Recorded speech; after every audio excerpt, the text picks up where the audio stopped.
ফ্যাসিবাদ বিরোধী আন্দোলনে নারীদের অবদান শীর্ষক আজকের এই আলোচনা সভার সম্মানিত সভাপতি, উপস্থিত স্থায়ী কমিটির সম্মানিত সদস্যবৃন্দ, উপস্থিত গণ অভ্যুত্থানে শহীদ পরিবারের সদস্যবৃন্দ, নারী সমাজের সম্মানিত প্রতিনিধিগণ, সম্মানিত আলোচকবৃন্দ এবং অনুষ্ঠানে উপস্থিত সম্মানিত উপস্থিতিবৃন্দ, আসসালামু আলাইকুম। আমরা সকলে এতক্ষণ গণ অভ্যুত্থানে নারীদের ভূমিকা এবং আন্দোলন পরবর্তী চলমান রাজনৈতিক পরিস্থিতি নিয়ে অনেক ডিটেইল আলোচনা আমরা এখানে শুনলাম। আমরা আলোচকবৃন্দ আলোচনা করেছেন। আহ, যারা বিভিন্ন শ্রেণী পেশার নারী পুরুষ দেশ এবং জনগণের স্বার্থ রক্ষা করতে গিয়ে যারা শহীদ হয়েছেন, তাদের কাছে বাংলাদেশ আজ ঋণী।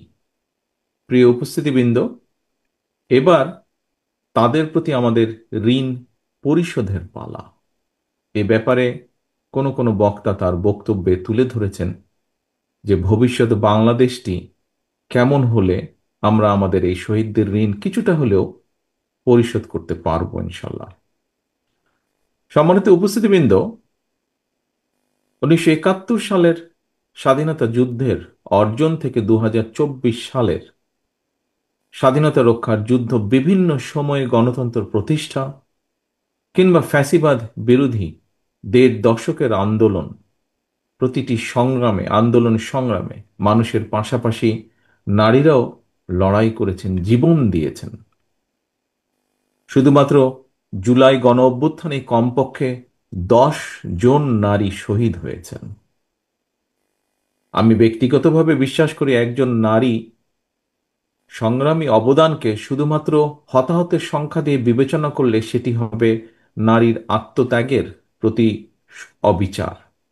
কারণ গণতন্ত্র প্রতিষ্ঠা কিংবা স্বাধীনতা রক্ষার আন্দোলনে কোনো সংসারের একমাত্র কার্যক্রম পুরুষ সদস্য হত হওয়ার পর পর একটি সংসারকে টেনে নিয়ে যাওয়ার ক্ষেত্রে একজন নারীর যে নিরন্তর প্রতিদিনের যে সংগ্রাম, এমন একজন সংগ্রামী নারীর কথা আজ এই মঞ্চেই আমরা শুনেছি, তাকে আমরা দেখেছি।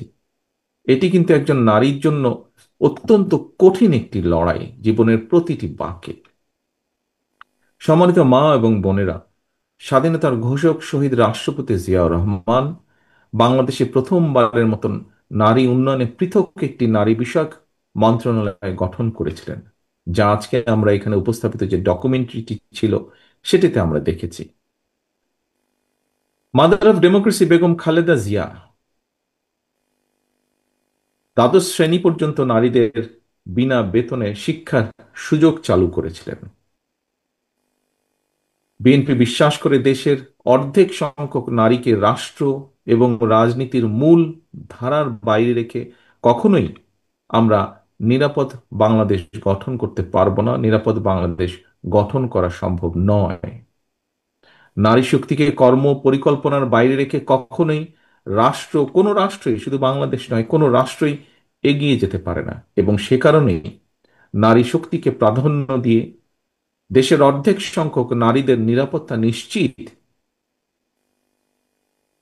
তাদের আশা আকাঙ্ক্ষাকে ধারণ করে বিএনপি আগামী দিনের সকল কর্মপরিকল্পনাগুলোকে সাজিয়েছে বা গ্রহণ করছে। প্রিয় উপস্থিতিবৃন্দ, গ্লোবালাইজেশন গ্লোবালাইজেশনের এই সময় শুধু বাংলাদেশের ভূখণ্ডেই নয়, বিশ্বের সব দেশেই নারীদের জন্য শিক্ষা, চাকরি, ব্যবসা সহ সকল সম্ভাবনার দ্বার কিন্তু উন্মুক্ত। শুধু নারী পুরুষ ভেদাভেদ না করে সবাইকে শিক্ষা দীক্ষায় কমপক্ষে কর্মদক্ষ করে গড়ে তোলা প্রয়োজন অত্যন্ত ভাবে, যদি আমরা দেশকে সামনের দিকে এগিয়ে নিয়ে যেতে চাই।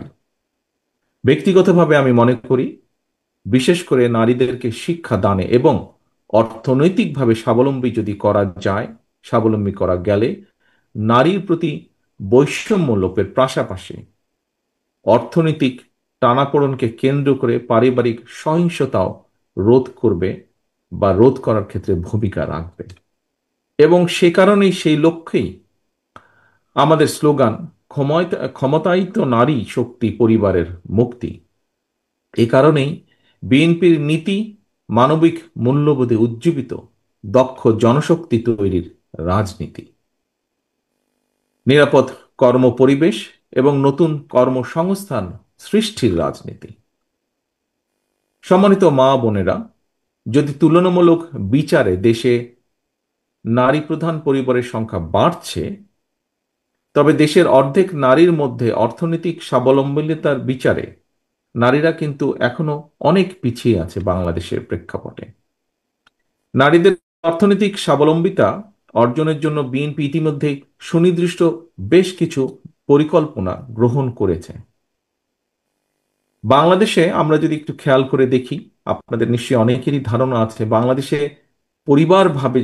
পরিবার হিসাবে যদি আমরা চিন্তা করি, তাহলে পরিবারের সংখ্যা প্রায় 4 কোটি। এর মধ্যে অর্থনৈতিকভাবে পিছিয়ে থাকা পরিবারগুলোর মধ্যে থেকে আমরা যেটা পরিকল্পনা করছি, যেটি আমরা প্ল্যান করছি সামনের দিনগুলোতে আমরা দের সুযোগ আসলে ইমপ্লিমেন্ট করা, যে প্রথম পর্যায়ে পরিবারগুলো যে আছে, এ থেকে প্রথম পর্যায়ে কমপক্ষে 50 লক্ষ প্রান্তিক পর্যায়ের যে পরিবার, তাদের কাছে আমরা ফ্যামিলি কার্ড চালুর পরিকল্পনা আমাদের রয়েছে। ইনশাল্লাহ আসন্ন নির্বাচনে বিএনপি জনগণের রায় রাষ্ট্র পরিচালনার সুযোগ পেলে পরিবারের নারী প্রধানের নামে কিন্তু আমরা এই ফ্যামিলি কার্ডটি আমরা ইস্যু করব। এর লক্ষ্য বা কি, উদ্দেশ্য কি হতে পারে, খুব সংক্ষেপে আমি আপনাদের সামনে 2 লাইনের মধ্যে বলার চেষ্টা করব। সেটি হচ্ছে, প্রান্তিক পরিবারগুলোকে প্রতি মাসে রাষ্ট্রীয়ভাবে আর্থিক অথবা প্রয়োজনীয় খাদ্য সহায়তা প্রদান করা হবে। আমরা আশা করছি এই ধরনের উদ্যোগে পরিবার এবং সমাজে একদিকে নারীর অর্থনৈতিক ক্ষমতায়ন ঘটবে, অপরদিকে পরিবারগুলোর সামনে ধীরে ধীরে স্বাবলম্বী হয়ে ওঠার সুযোগও তৈরি হবে। প্রিয় মা ও বোনেরা, বিগত 1.5 দশকেরও বেশি সময় ধরে ফ্যাসিবাদ বিরোধী আন্দোলনের সময় অনেক মা তার প্রিয় সন্তান হারিয়েছেন। আমার মাও তার এক সন্তানকে হারিয়েছেন আপনাদেরই মতন। বহু স্ত্রী তার প্রিয়তম স্বামীকে হারিয়েছেন, বোন তার ভাইকে হারিয়েছেন। অনেক মা বোন নির্যাতিত নিপীড়িত হয়েছেন। অনেক পরিবারের পারিবারিক বন্ধন ছিন্ন বিচ্ছিন্ন হয়ে গিয়েছে। হাজারো শহীদ আর স্বজন হারানোর অসংখ্য মা বোনের আর্তনাদে শেষ পর্যন্ত ফ্যাসিবাদ অবসানের পর আমাদের সবার সামনে শিশু, নারী, পুরুষ, ধর্ম, বর্ণ নির্বিশেষে একটি মানবিক বাংলাদেশ গঠনের সুযোগ সামনে এসেছে, যা আজ এই মঞ্চেও বিভিন্ন বক্তা তুলে ধরেছেন। প্রিয় উপস্থিতিবৃন্দ, সম্মানিত মা বোনেরা, নারী সমাজের সম্মানিত সদস্যবৃন্দ, এই যে যেই সুযোগটি এসছে আমাদের সামনে, এই সুযোগকে কাজে লাগিয়ে শহীদদের কাঙ্ক্ষিত বাংলাদেশ গঠনের জন্য আমি দৃঢ়ভাবে বিশ্বাস করি আগামী দিন নারীদের ভূমিকা অত্যন্ত গুরুত্বপূর্ণ। আরেকটি দাবি এসেছে, সেই দাবির সাথে আমি একমত, যে কথাটি আমি আপনাদের সামনে তুলে ধরব বলে নিজেই ঠিক করে রেখেছিলাম। একজন মায়ের চোখে যেমন বাংলাদেশ হওয়া দরকার, তেমন একটি বাংলাদেশ প্রতিষ্ঠা করতে চাইলে, সম্মানিত উপস্থিতিবৃন্দ, আগামী জাতীয় নির্বাচন দেশের প্রতিটি নাগরিকের জন্য অত্যন্ত গুরুত্বপূর্ণ। দেশে যাতে আর কোনোভাবেই আর কোনোদিন ফ্যাসিবাদ, উগ্রবাদ, চরমপন্থা মাথা চাড়া দিয়ে উঠতে না পারে, এই ব্যাপারে বিশেষ করে নারী সমাজকে অত্যন্ত সতর্ক এবং সজাগ থাকতে হবে। এবং সতর্ক এবং সজাগ থাকার জন্য আমি সমগ্র বাংলাদেশের মা বোনদেরকে আহ্বান জানাই। আমি দেশের গণতান্ত্রিক আমি জনগণকে আবারও আহ্বান জানিয়ে বলতে চাই, নারী, পুরুষ, শিশু, ধর্ম, বর্ণ নির্বিশেষে সবার জন্য শহীদদের কাঙ্ক্ষিত একটি ইনসাফ ভিত্তিক গণতান্ত্রিক নিরাপদ বাংলাদেশ প্রতিষ্ঠার মাধ্যমে শহীদদের আত্মত্যাগের প্রতি সম্মান জানানোর জন্য আমরা ঐক্যবদ্ধ থাকি। সবার জন্য একটি নিরাপদ, একটি গণতান্ত্রিক মানবিক বাংলাদেশ প্রতিষ্ঠার চলমান অভিযাত্রায় অতীতের মতো আগামী দিনেও আমরা আমাদের মা বোনদের সক্রিয় অংশগ্রহণ এবং সমর্থন আশা করি দৃঢ়ভাবে। পরিশেষে আমি আল্লাহর দরবারে সকল শহীদদের আত্মার মাগফিরাত কামনা করছি এবং আহতদের দ্রুত আরোগ্য কামনা করছি। অনুষ্ঠান আয়োজকদেরকে আন্তরিকভাবে জানাই ধন্যবাদ। শহীদ পরিবারের শোকাহত সদস্যদের প্রতি আবারও বিশেষ কৃতজ্ঞতা জানিয়ে আমার বক্তব্য এখানে শেষ করছি। আল্লাহ হাফেজ। বাংলাদেশ জিন্দাবাদ। বাংলাদেশ জাতীয়তাবাদী দল জিন্দাবাদ।